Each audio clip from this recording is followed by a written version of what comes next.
来继续来讲，台中清水的高美湿地，曾经互日本的网站评选为一生一定爱来一届的绝景。不过地方的代表来指出，这个当地竟然是无起变数，这12年来拢是开600多万，甲民间来租借变数，毋那标示无清楚，嘛要行真远哦，互游客拢真怨气。 台中著名景点高美湿地，特别讲歇热旅游大季，拢是真侪民众刷卡来遮佚佗。不过最近到民代受到民众တင်情，要伫咧高美湿地找一间便所，就亲像行马囧共款。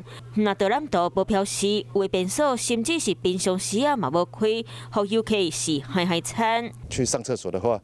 有老人家的话，可能比较不方便。民代讲，因为市府伫咧当地无起公共便所，颠倒12年来开677万向民间租便所，互民众用。一劳永逸的方法就是建立一个公共厕所，让我们民众都能够使用。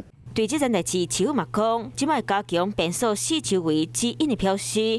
所来经发局卖规划伫咧当地起一座商场设便所，卖伫咧明年便宜上上近2025年的完工。晚间9点，邀请您与世界同步，60分钟掌握全球脉动。What News 9，陈雅玲世界晚报给您崭新视野。